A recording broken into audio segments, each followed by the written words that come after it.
नमस्कृत्य नरं चैव नरोत्तमं देवीं सरस्वतीं व्यासं ततो जयमुदीरयेत्। ओम नमो भगवते वासुदेवाय। ओम नमः पितामहाय। ओम नमः प्रजापतिभ्यः। ओम नमः कृष्णद्वैपायनाय। ओम नमः सर्वविघ्नविनायकेभ्यः।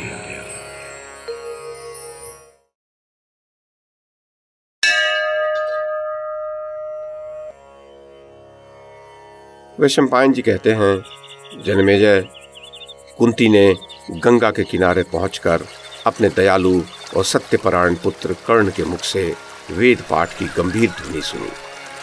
कर्ण अपनी दोनों बाहें ऊपर उठाकर पूर्वाभिमुख हो जप कर रहा था और तपस्विनी कुंती उसके जप की समाप्ति की प्रतीक्षा करती हुई कार्यवश सूर्यदेव के ताप से पीड़ित हो कुमलाती हुई कमल माला के समान कर्ण के पीछे उसके उत्तरीय वस्त्र की छाया में खड़ी हो गई और कुछ काल तक खड़ी रही। जब सूर्यदेव पूर्व से पश्चिम की ओर चले गए और पीठ की ओर ताप देने लगे, तब जप करके नियम पूर्वक व्रत का पालन करने वाला कर्ण पीछे की ओर घूमा और कुंती को सामने पाकर उसने हाथ जोड़कर प्रणाम किया तथा उनके पास खड़ा हो गया। कुछ क्षणों तक खड़े रहने के पश्चात धर्मात्माओं में श्रेष्ठ, अभिमानी और महातेजस्वी सूर्यपुत्र कर्ण, जिसका दूसरा नाम वृष भी था, मुस्कुराता हुआ बोला, देवी, मैं राधा तथा अधिरथ का पुत्र कर्ण आपके चरणों में प्रणाम करता हूँ। आपने किस लिए यहाँ तक आने का कष्ट किया? बताइए, मैं आपकी क्या सेवा करूं?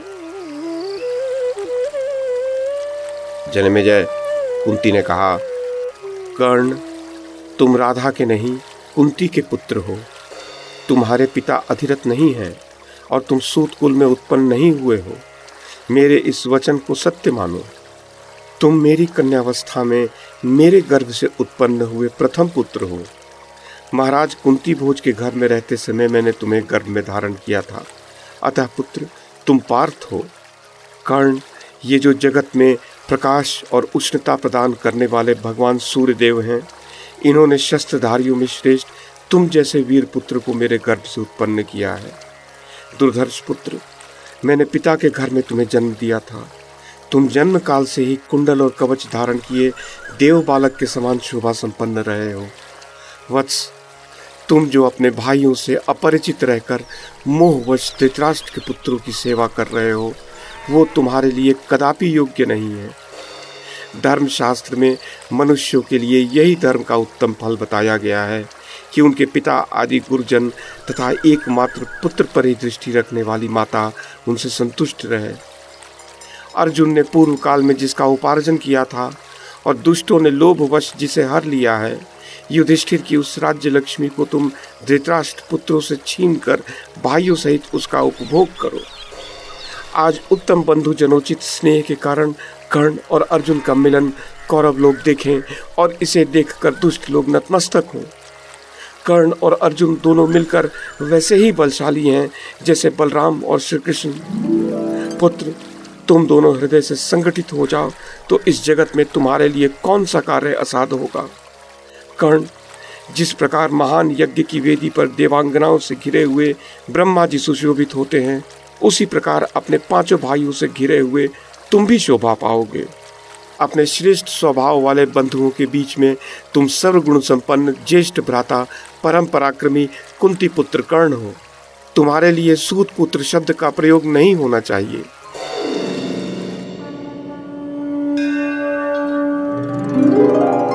वैशंपायन जी कहते हैं, जनमेजय, तदनंतर सूर्यमंडल से एक वाणी प्रकट हुई जो सूर्यदेव की ही कही हुई थी। उसमें पिता के समान स्नेह भरा हुआ था और वह दुर्लंघ्य प्रतीत होती थी। कर्ण ने उसे सुना। उस वाणी ने कहा, नरश्रेष्ठ कर्ण, कुंती सत्य कहती है। तुम माता की आज्ञा का पालन करो। उसका पूर्ण रूप से पालन करने पर तुम्हारा कल्याण होगा। जनमेजय, माता कुंती और पिता साक्षात सूर्यदेव के ऐसा कहने पर भी उस समय सत्य धैर्य वाले कर्ण की बुद्धि विचलित नहीं हुई। उसने कहा, राजपुत्री, तुमने जो कहा है उस पर मेरी श्रद्धा नहीं होती। तुम्हारी इस आज्ञा का पालन करना मेरे लिए धर्म का द्वार है, इस पर भी मैं विश्वास नहीं कर पा रहा।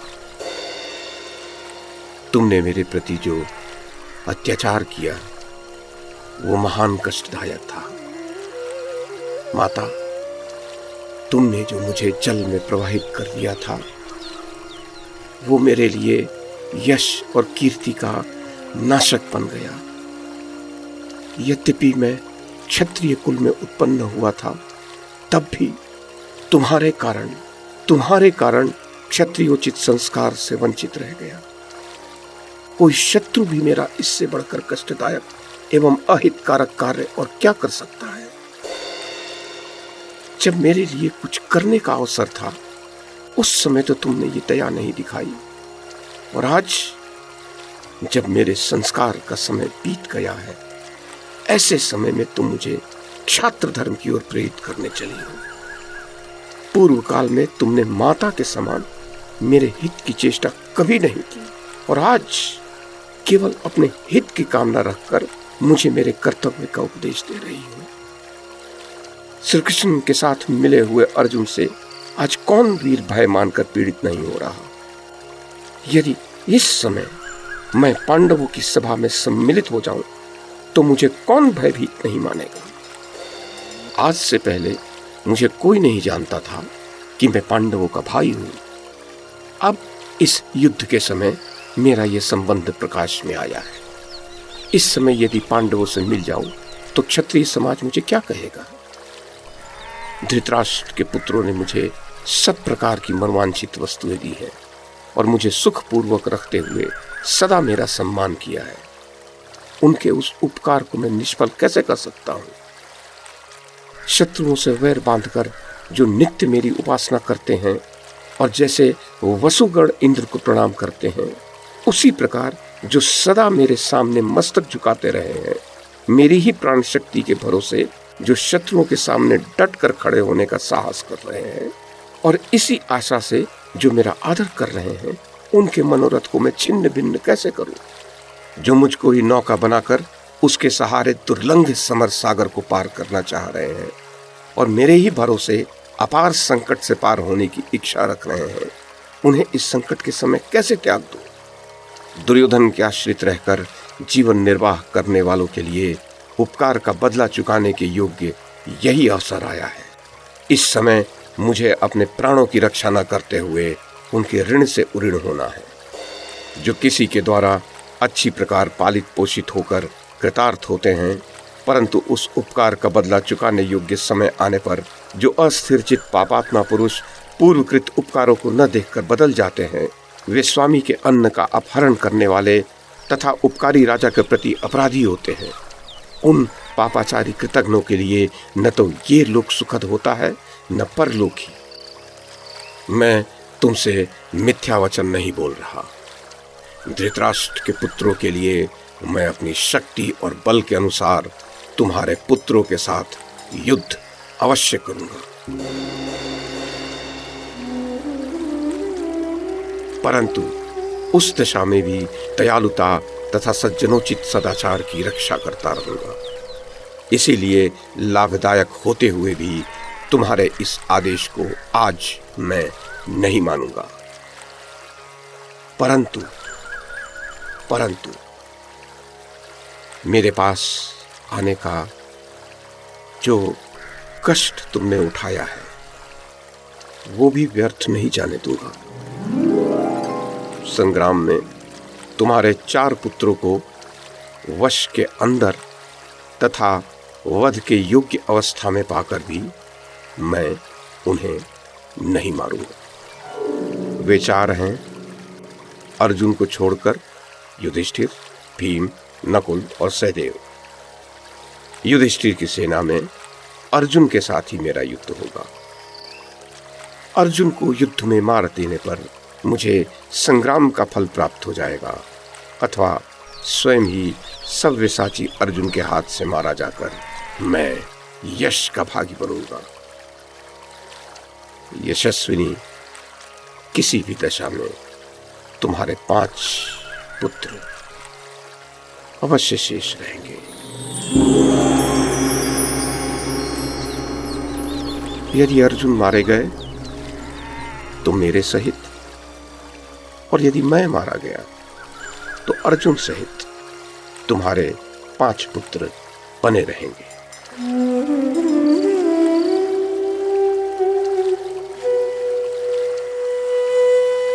जन्मेजय, कर्ण की यह बात सुनकर कुंती धैर्य से विचलित न होने वाले अपने पुत्र कर्ण को हृदय से लगाकर दुख से कांपती हुई सी बोली, कर्ण, देव बड़ा बलवान है, तुम जैसा कहते हो वैसा ही हो। इस युद्ध के द्वारा कौरवों का संहार होगा। शत्रुसूदन, तुमने अपने 4 भाइयों को अभय दान दिया है। युद्ध में उन्हें छोड़ देने की प्रतिज्ञा पर दृढ़ रहना। तुम्हारा कल्याण हो, तुम्हें किसी प्रकार का कष्ट न हो।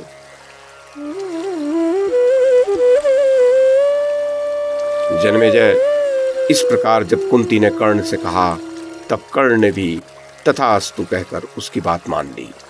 उसके पश्चात वे दोनों पृथक पृथक अपने अपने स्थान को चले गए।